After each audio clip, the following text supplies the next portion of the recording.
Simishaki ya Congo. Il faut si quoi et mon na misala. Les abomoté. Les abomoté. Aïgo vire. Aïgo vire. Pour ça pembe Nicolo. Voici maintenant merci. Il faut tout mambo yona ça si bien vire. Chopo il faut tout les kasiko na ba action. Alors ba ebelete. Awa ezali province ya résistance.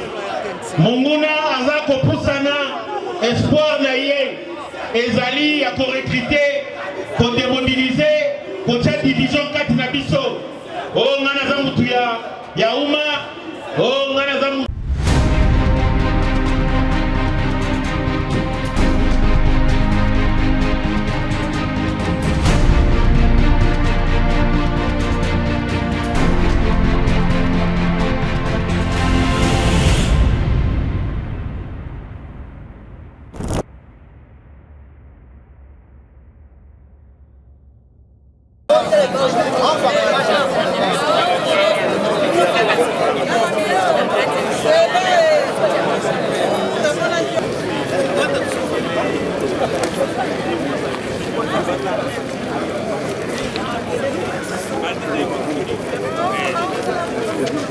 Professeur, docteur, ingénieur Sylvain Alongo Longomba, le directeur général de l'Institut du bâtiment et des travaux publics de Kisangani, IBTP KIS en sigle.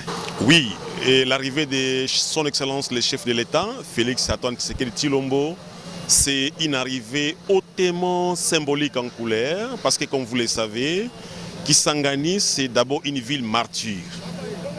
Kisangani, c'est le berceau national du nationalisme congolais. Alors avec son arrivée, nous allons commémorer, n'est-ce pas, les victimes des génocides congolais. Et aussi, le chef de l'État choisit Kisangani pour venir montrer à tous les Congolais que le Congo restera un et indivisible. Pourquoi? Parce qu'il est venu commémorer cette grande cérémonie historique de notre pays dans la ville hospitalière de Kisangani. Et nous avons pris soin de mobiliser toutes les couches socio-professionnelles, les étudiants, et je crois que vous êtes là, à l'aéroport, ce n'est qu'une partie remise, et sa présence à Kisangani va certifier combien de fois le Congo ne sera jamais divisé, alors jamais. Et nos étudiants, nos mamans, nos papas, nos frères sont mobilisés pour lui réserver un accueil de marque pour les symboles de l'unité nationale.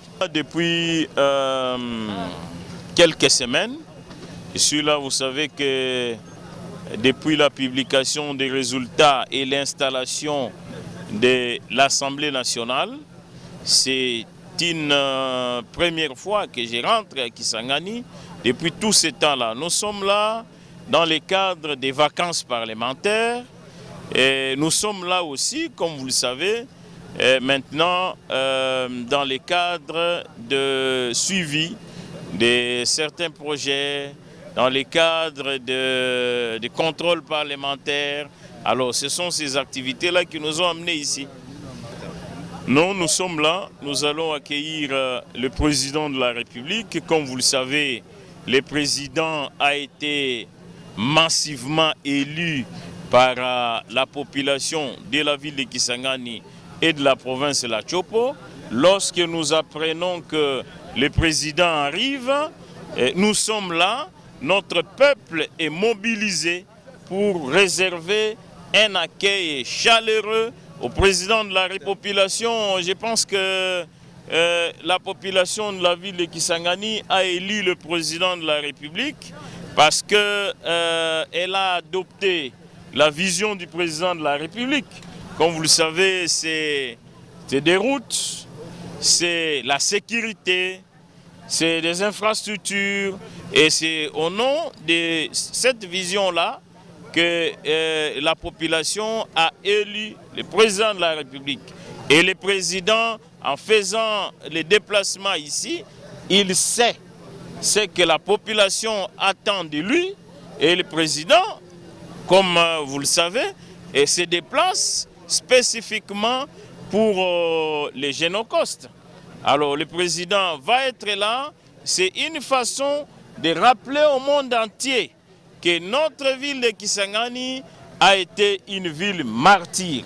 Et le président de la République témoigne de son attachement envers la ville de Kisangani en se déplaçant pour venir communier avec notre peuple pendant cette période, cette journée difficile. C'est un rappel que le président veut faire. Le président, encore, comme vous le savez, notre pays est encore victime des mêmes personnes, des mêmes États qui nous ont agressés hier, les Rwanda et l'Ouganda, qui nous agressent encore aujourd'hui. La présence du président de la République ici, dans une ville martyre où se sont affrontés les Rwandais et les Ougandais, c'est un message, c'est un signal que le président est en train de renvoyer à ceux qui continuent à s'hasarder, à ceux qui continuent à tuer le peuple congolais, à mettre les Congolais dans des conditions difficiles, que le moment venu, la justice fera son travail et que le peuple congolais se lèvera et marchera contre l'ennemi. Je suis l'honorable Serge Akafomo du territoire de Sangui. Alors nous sommes très contents, nous sommes venus accueillir d'abord la délégation qui est venue pour préparer les terrains pour l'autorité. Le numéro 1 du pays, son Excellence Antoine Tshisekedi Tshilombo, le président de la République. Alors vraiment c'est un grand honneur pour nous de l'accueillir ici chez nous, à Kisangani, à la province de la Tchopo, à la plus grande province du pays. Parce qu'il nous a un grand merci aussi parce qu'il s'est souvenu de la promesse qu'il a à faire à la province pour dire qu'il aura la même mise pour la province. Alors nous sommes là pour accueillir la délégation, il y a des ministres qui sont déjà là. Vraiment, c'est un grand honneur pour nous. Non, la Tchopo se prépare, comme vous le voyez déjà. Il y a une mobilisation, il y a eu les enfants de la Tchopo, les jeunes, toute la famille de la Tchopo s'est mobilisée pour réserver cet accueil chaleureux au chef, au numéro 1 du pays.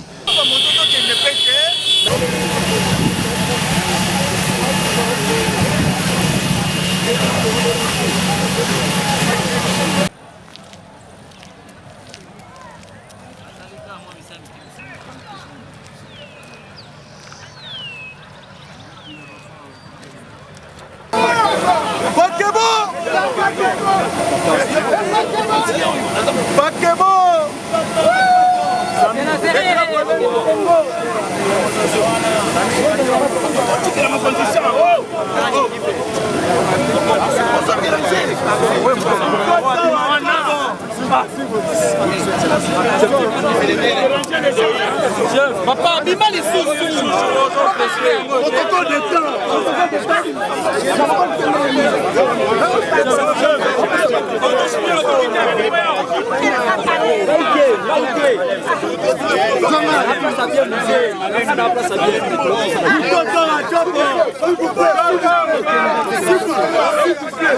S'il vous plaît, s'il vous plaît.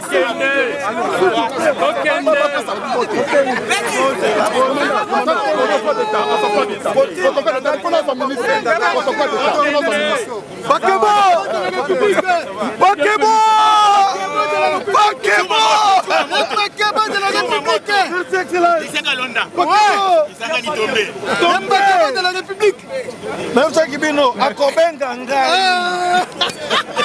Même ça qui va monter.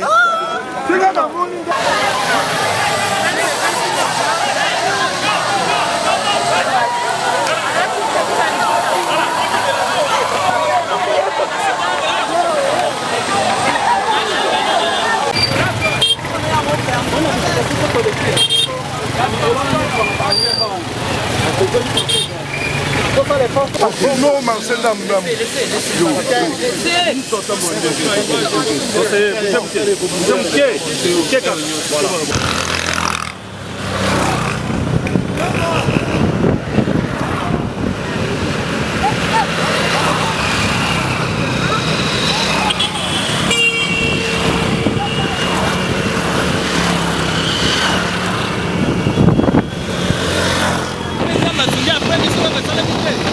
Ça va.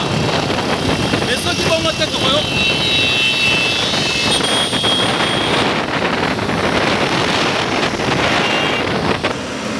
bango. Donc le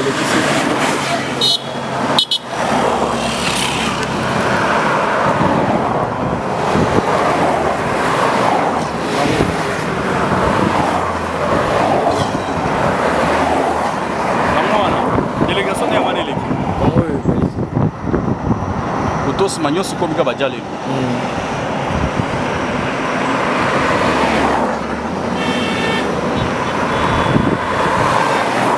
Le Badoudou ne va pas l'équilibre.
Alors, bon, Tonzulu, les Gabon, nous avons quoi?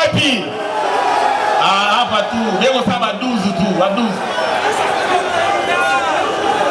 Alors, Minas, accenti sana banduku, accenti ba mama, accenti kwa bababa, accenti kwa ba jeune.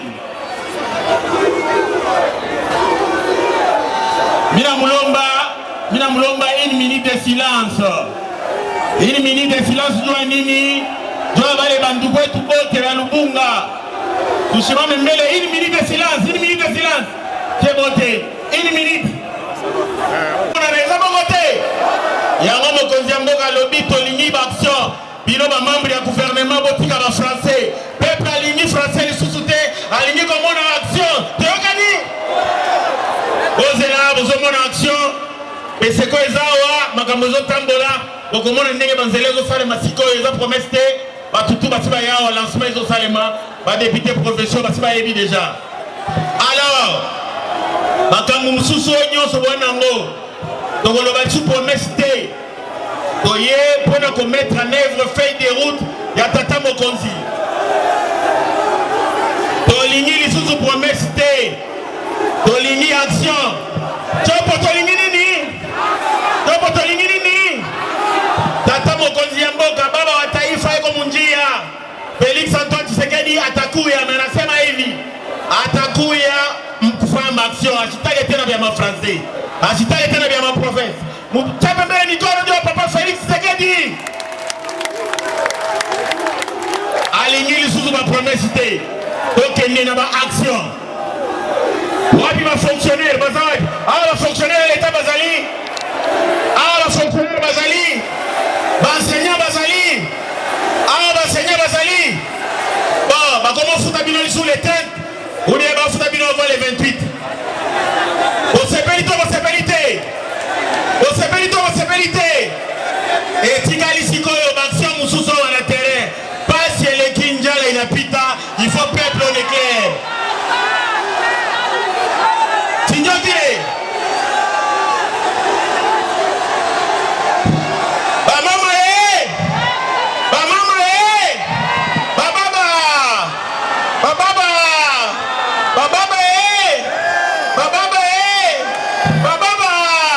Muchape mbele mikono bandugu wa chopo.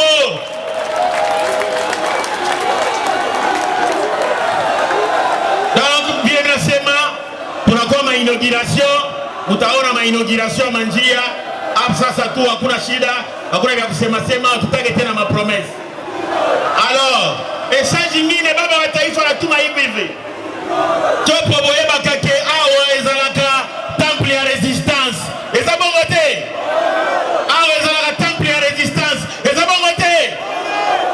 Awa nde place Lumumba soki balinga babo maye na Kinshasa olia kima kende Brazzaville. azwa kinzela ya mabele po ya ti ko ya ko batamawa malheureusement akoma kitawa te po soki akoma kitiawa tango musu balinga bakanga ete bino bandeko na ye bakongole bolinga boprotéger eza bongo te ça c'est la province de la résistance, une province qui a beaucoup souffert et le chef de l'État a dit c'est fini. Est-ce que Grande Orientale aussi un nombre de ministres aujourd'hui? Est-ce que Grande Orientale aussi un nombre de ministres aujourd'hui? Et Zali Moko a résultat 80%. On est à ma bakasi. Tikoyo Nyongo Nabino etikali na mutu na biso ba ministre. Et puis on a télé liboso na bino mwana na bino ye mutu asimbi chèque. Eza bongo te. Chopo bino ndebo simbi chèque. Eza bongo te. Banani basimbi chèque ya Congo. Il faut sikwe mona na misala. Eza bongo te. Aiko vile. Uta pembele mikono. Petit maître, merci. Il faut tout mango et ça. Sinon vile. Chopo, il faut tout les kasiko na ba action. Aloba ebelete. Awa ezali province ya résistance. Monguna azako pusana espoir na ye.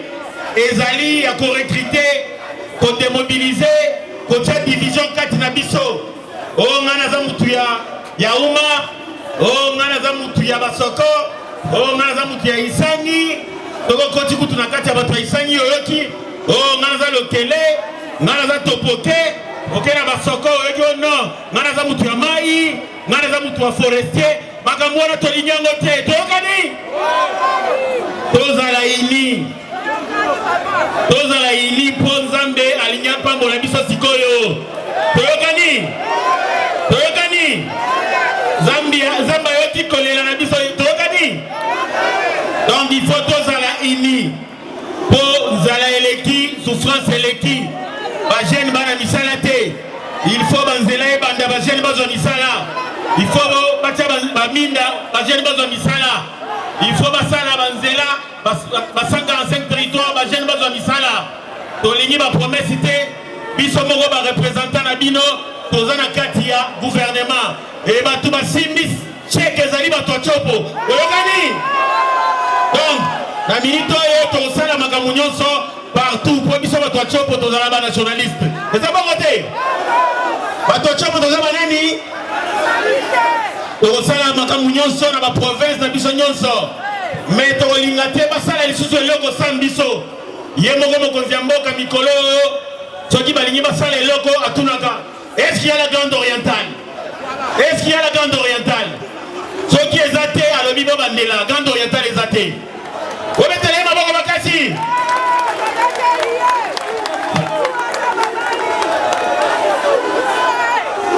Ndenge uti koloba na voyage na ye na ngoa na ministre ya énergie. Est-ce que excellence a combien déjà?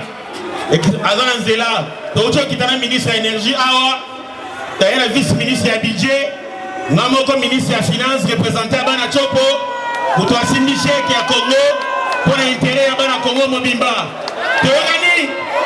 Théogani, Misale Gosale Mawa, Moutoko Sabinote, Sauveri à Chopo Azate, Bisogno Sondeva Sauveri à Chopo, Théogani. Mutu asiko mudanganya hapa sasa hiyo ndio alifanya kama ni lobbying, kama alifanya kama ni nini.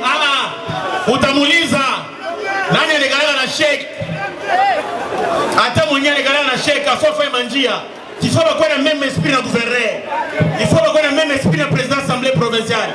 Il faut avoir le même esprit na députés nationaux. Donc akura sauver la chopo. Tibote ndio ba sauver ya chopo. Sio vile. Hatutake madivision. Tunasikilizana? Tolengi division te mutu aloba awa ngainde na saliso nyindene nini? Biso nyonso tazo présenter bino vice-ministre biso ya budget obetele maboko. Élysée Bokumwana papa mokonzi ya tindi ya lobi boye ministre ya finance na ministre ya budget okende na lingo yoka masolo te bino ndebo simbi chèque chèque ya bana Congo toyokani bozala na kimia chèque zao ekolala na chopo bokolengi nango mais il faut makambo emona na awa toyokani est-ce que toyokani bango bamuko wapi unasikia chopo na ebisi bino ote sauver moko azote biso tunde ba sauver toyokani na population na ba eli na ba membre ya gouvernement biso tu liboke moko to bongisa province na biso occasion yango yo chèque na maboko na bino soki bobongi te baloka bino toyokani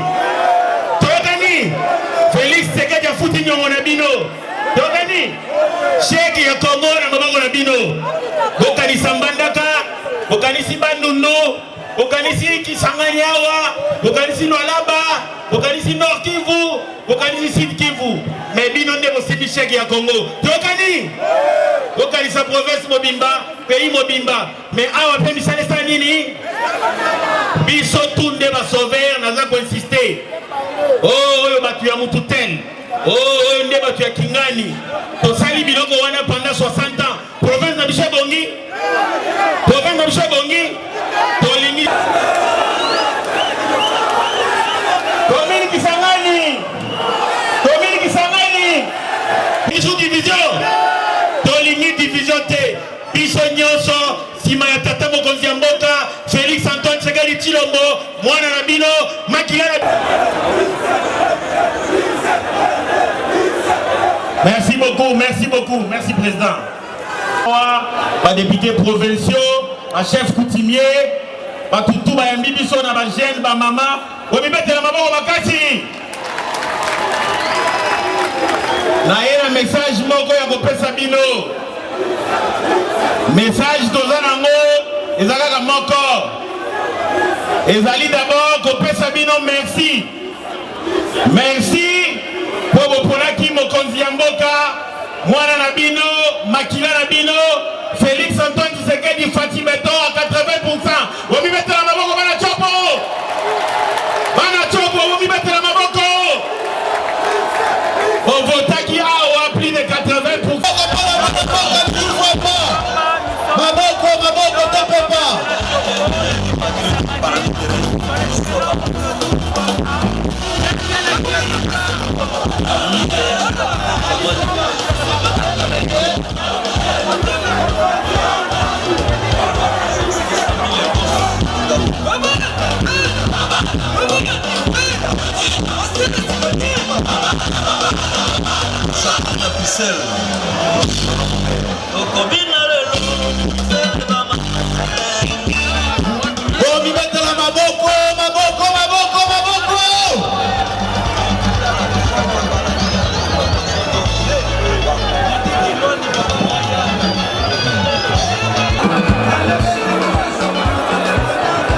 D'accord.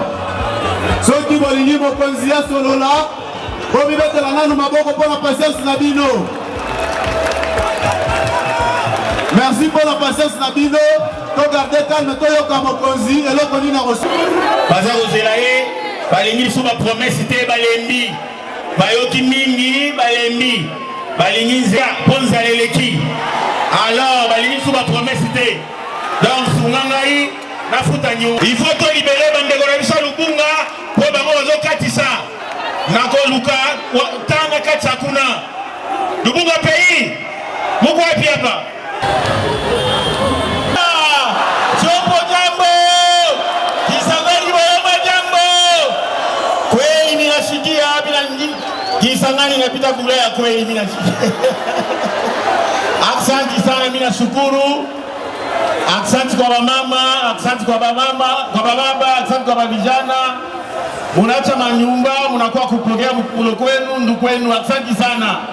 Tuchape mbele mikono chopo. Kisangani. Banduga Lubunga beko wapi? Lubunga mko wapi? Lubunga pays. Lubunga ndio kwetu. Lubunga beko wapi hapa? Mangobo Gremon mko wapi hapa? Mangobo Gremon mko wapi?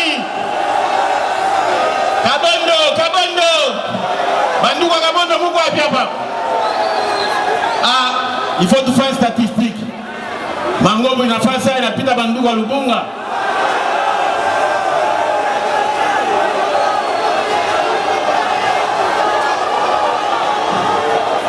Bandugu wa Lubunga muko wapi? Lubunga muko wapi? Mangobo Grand Monde muko wapi hapa? Grand Monde ina wina hapa. Lubunga pays. Kisangani muko wapi? Mon cher Zala. Lubuya Bera. Maison. Chopo.